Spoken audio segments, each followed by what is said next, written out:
Dar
tao lấy bia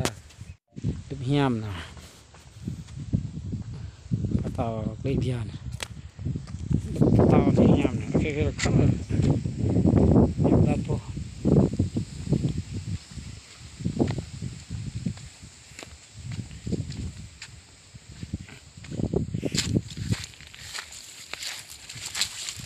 cái đây hiam năng hết.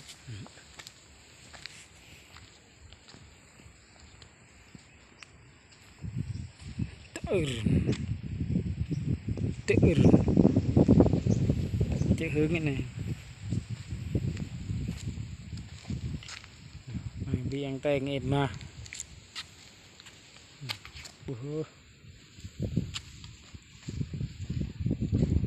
tao lấy bia sẽ đi bia đi đó nên bahaya nyim này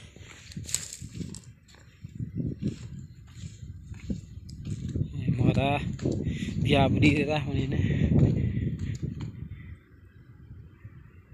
chữ hương à đập thành chữ nào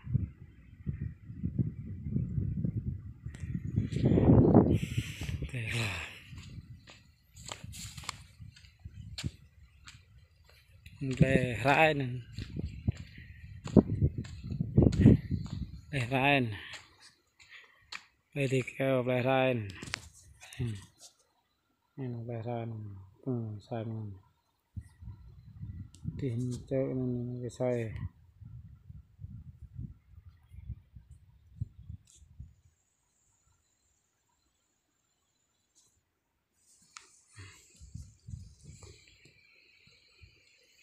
cái xe mò bố ngại mồi nó chực nó thao lòng như tối cái răng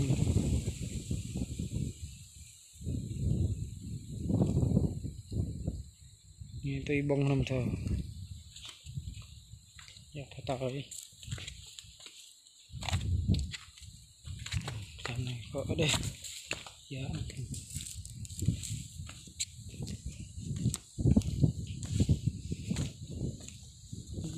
đi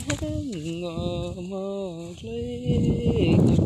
thương hai lần lá chinh na nuôi rồi nước rơ na cơ biết ở phương về chiếu về em đến những ngày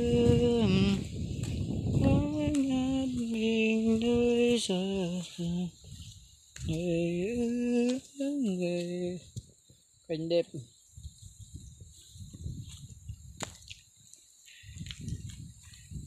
Tỉ mò này.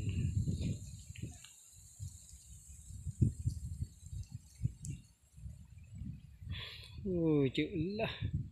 đây lo rừng bừng chiều tàu đơm giá gần đúng về cái bữa đi nó ạ không một lần nó lại này này rừng này dạ thưa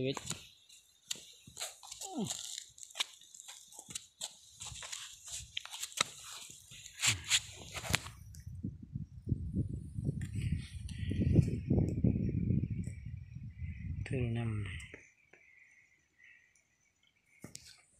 cứ dứt đi để cái dứt nín để phần lần này ta đắm bia mãi dứt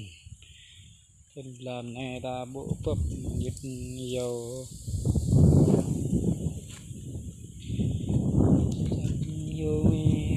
lần giúp lấy vào tàu cái đây là để đây cái giật nên đây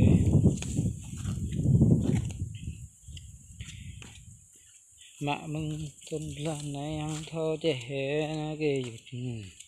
đây cái giật nên đây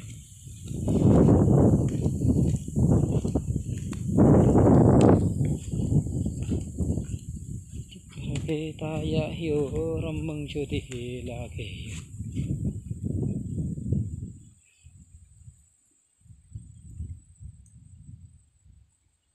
này bên thứ bạc lan vừa tao này huyện vừa thầu ta này này giá được mi này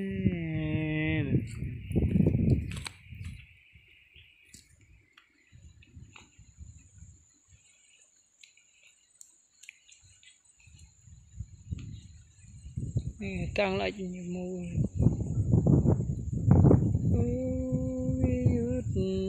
ơi nắc lao đi ta nguy bình ta buổi chiều này câu thân này lần này ta đưa đây để là cái giật ninh đây tàu này như blue chiều là thì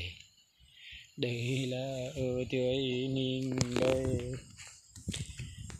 của tàu tắm như chân nhà có là thì đây là ở tươi ninh đây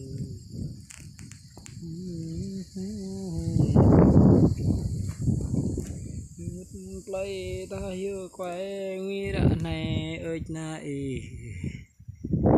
bố về của tao lý bia là thì nguy ác quay bụng mà thay dựng ta là bộ thâu cân đã thế đi